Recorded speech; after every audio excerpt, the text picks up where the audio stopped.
मैं आपको कई एग्जाम्पल दे सकता हूं जिससे आपको ये प्रूव हो जाएगा कि हम सब में वो सारी शक्तियां हैं जो भगवान में होती हैं। आप लोग सब गुरु ग्रंथ साहब पढ़ते हो, मानते भी हो, हमारी भगवत गीता को पढ़ते भी हो, मानते भी हो, वेदों को भी मानते हो। जो मुझे ये बताओ, जो वेदों में लिखा है, ग्रंथों में लिखा है, गीता में लिखा है, गुरु ग्रंथ साहब में लिखा है, सब कुछ सच लिखा है कि झूठ लिखा है? पक्का? हाँ जी सर, सब कुछ सच लिखा है, यानी कि जो उसमें लिखा है वो सच है। सामवेद में भगवान ने ये बताया कि दुनिया में जो भी पुरुष महिला मैंने बनाए, जीव बनाए, ये मैंने मेरी छवि के रूप में बनाए। यानी कि हमें क्या बताया उन्होंने? अपनी कॉपी। यानी कि सामवेद में क्या बोल रहे हैं कि ये जो दुनिया में लोग हैं ये मेरी कॉपी हैं। ऋग्वेद में भगवान ने क्या बोला? ऋग्वेद में बोला कि मैंने दुनिया बनाई, मैंने पेड़ बनाए, पौधे बनाए, जानवर बनाए, पशु पक्षी बनाए, जलचर बनाया, पानी जल पृथ्वी बनाई, सब बनाया। जो मेरी सर्वश्रेष्ठ रचना है, बेस्ट क्रिएशन, वो इंसान को बताया। ये ऋग्वेद में बोला। और फिर गुरु ग्रंथ साहब में यही वर्णन दोबारा से मिलता है हमें, इन्हीं सब चीजों का सेम। तो यानी कि भगवान ने क्या कहा वेदों में, गीता में, गुरु ग्रंथ साहब में, कि जो भी मानव है ये मेरी ही संतान है, मेरी ही कॉपी है और मेरी सर्वश्रेष्ठ यानी कि बेस्ट क्रिएशन है। यानी कि हम सब कौन हुए? हम सब भगवान हुए। अगर मैं भगवान की संतान हूं, आप भगवान की संतान हो, आप भगवान की संतान हो, तो भगवान ही हुए। यानी कि हम में वो सारे गुण भी होंगे फिर। अच्छा, एक बच्चे में किसके गुण होते हैं? कई बार क्या होता है, हम घर पे ना कई बार ऐसी ऐसी बातें बोल देते, नहीं बोलनी होती। जैसे घर में कई बार मम्मियां बोल देती हैं, हाय वेखी बिल्कुल अपने डैडी वाकन खड़ा है, बोल देते हैं ना। अच्छा, बाई चांस अगर पड़ोसी वर्गा खड़ा हो गया तो घर में कलेश नहीं पड़ जाएगा क्या? तो हमें तो कहते ही है ना, बिल्कुल डैडी वकन चली जाता है, डैडी वकन बोली जाता है, अपने पापा वर्गा गया है, बिल्कुल डिट्टो पापा ते गया है। और उस टाइम पे अगर डिट्टो पड़ोसी दे गया फिर तो इसलिए हमारे में वो सारे गुण होते हैं जो हमारे माँ बाप में होते हैं। तो भगवान ने बोला मेरी संतान है, तो हमें वो सारे गुण हैं। मैं आपको कई एग्जाम्पल दे सकता हूं जिससे आपको ये प्रूव हो जाएगा कि हम सब में वो सारी शक्तियां हैं जो भगवान में होती हैं। जैसे आप लोगों के सबके छोटे छोटे कट लगते रहते हैं, बचपन से लेके अब तक कितने लगे होंगे? चाकू से, ब्लेड से कई बार लग जाते हैं। तो उसको कौन सी पट्टी भरती है, कौन सी दवाई से ठीक करते हो उसको? अपने आप ठीक करते हो, जहां से आप मुंह में उंगली डाल लेते हो, ठीक है। अच्छा, जंगल में जानवर लड़ते हैं, घायल हो जाते हैं, तो क्या करते हैं? जंगल में जानवर लड़ते हैं, उनका भी खून निकल जाता है, उनको भी चोट लग जाती है, क्या करते हैं? जीभ से अपने आप को चाट चाट के ठीक करते हैं। अच्छा, कुछ हिस्से होते हैं जहां जीभ नहीं पहुंचती, फिर उसको कैसे ठीक करते हैं? उसको मिट्टी पे मिलते हैं। मिट्टी में वो सारे गुण होते हैं जो हमारी मुंह में भी होते हैं। ये सारा आपको माइक्रोबायोम कभी पढ़ेंगे तो उसमें सब आ जाएगा। ऐसे ही अगर आपको पता होगा, जब सुनामी आई थी, सुनामी तो सुना ही आप सबने, भारत में भी आई थी, श्रीलंका में आई थी। सुनामी में सैकड़ों लोग मरे थे, लेकिन क्या आपको पता है उसमें जानवर नहीं मरे थे? तो ऐसा क्या हुआ सुनामी में, वो क्यों नहीं मरे?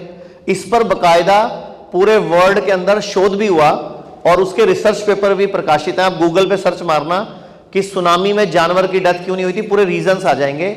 और गूगल में आ भी जाएगा कि घोड़ा कितने दिन पहले भाग गया था, बिल्ली कितने दिन पहले भागी, कुत्तों ने क्या किया, सब जानवरों का अलग अलग स्टडी है। उन्होंने कई लोगों से इंटरव्यू लिए, तो 1.5 दिन पहले, 1 दिन पहले, 2 दिन पहले सब जानवर ने अपना अपना इलाका छोड़ दिया था।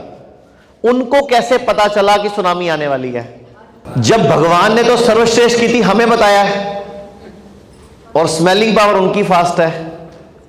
भगवान ने तो बोला सर्वश्रेष्ठ रचना मैं हूं, उन्होंने तो नहीं लिखा कुत्ता है, बिल्ली है, गधा है, बंदर है, घोड़ा है। हमें बताया ना इंसान को। हम लोग पृथ्वी से जुड़े नहीं हुए, लेकिन अगर आप रोज सुबह नंगे पांव घास पे घूमते हो तो आप धरती से जुड़ते हो। अभी आप जब बैठे हो तो आपके सबके नीचे 0 वोल्ट मैट्स लगी हुई हैं, तो आप सब नंगे पांव बैठे हो, तो आपका पैर इसके ऊपर है, तो आप ऑलरेडी अर्थ से कनेक्टेड हो। जितने भी लोग पिछले कुछ टाइम से हम लोग कर रहे हैं, जब से अर्थिंग बताए जा रहे हैं, कब से, जितने भी लोग बताते हैं कि हम अर्थिंग के कनेक्ट में हम रहने लग गए, रोज 1 घंटा धूप में बैठते हैं, 1 घंटा हम ये करते हैं, उन लोगों के जब हम इंटरव्यूज लेते हैं, ओपिनियन लेते हैं, बीमारियां तो अपने आप ही ठीक हो जाती हैं क्योंकि बॉडी हीलिंग मोड पे आ जाती है, इलेक्ट्रॉन्स मिलते हैं, पॉजिटिविटी मिलती है। इसके अलावा जो लोग बताते हैं, सबसे बड़ा प्लस पॉइंट क्या होता है, अगर आप रिसर्च पेपर भी चेक करोगे तो हमारे यहाँ पीनियल ग्लैंड है, ये जिसको बोलते हैं छठी इंद्री, जिसको बोलते हैं तीसरी आंख, जिसको बोलते हैं आज्ञा चक्र, अजना, इसके कई नाम है।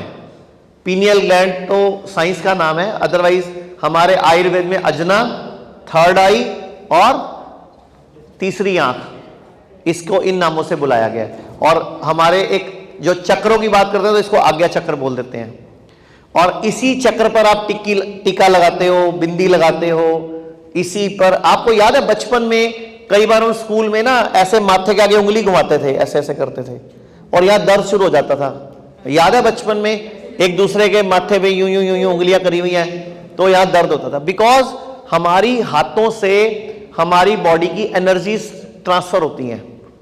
इसीलिए हम आशीर्वाद का भी विधान आप लोगों को पता ही है कि आशीर्वाद देके हम सामने वाले में अपनी एनर्जी ट्रांसफर कर सकते हैं। जब हम किसी के पैर छूते हैं तब भी वो एनर्जी हमें ट्रांसफर होती है, क्योंकि ये पॉजिटिव ध्रुव है, ये नेगेटिव ध्रुव है। जब हम मत्था टेकते हैं गुरुद्वारे में जाके, मंदिर में जाके पूरा, तो एक तरह से हम सर्कल कंप्लीट करते हैं, तो उस जगह की पॉजिटिव एनर्जी हम एब्जॉर्ब करके आते हैं।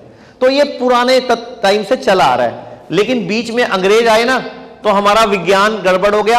हमने जो चीज समझ नहीं आई उसको ढकोसला कहना शुरू कर दिया, उसको मजाक में उड़ाना शुरू कर दिया। लेकिन धीरे धीरे लोगों ने समझा, अब दोबारा से साइंस लोगों ने इसका विज्ञान निकाला कि टिक्के का क्या मतलब है, बिंदी क्यों लगाते हैं, ये इसका क्या फायदा है। लोग अब गूगल पे सब कुछ धीरे धीरे रिसर्च पेपर आ रहे हैं।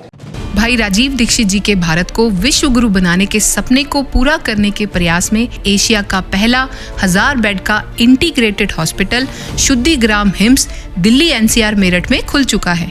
इसके अलावा चंडीगढ़, डेराबस्सी, नवी मुंबई, लखनऊ, गुरुग्राम, अमृतसर, दिल्ली, लुधियाना और देश के अन्य कई स्थानों पर भी हिम्स अपनी सेवाएं दे रहा है। हर kidney fail patient, liver patient और कैंसर के पेशेंट तक ये वीडियो पहुंचाकर आप भी इस मुहिम का हिस्सा बनिए।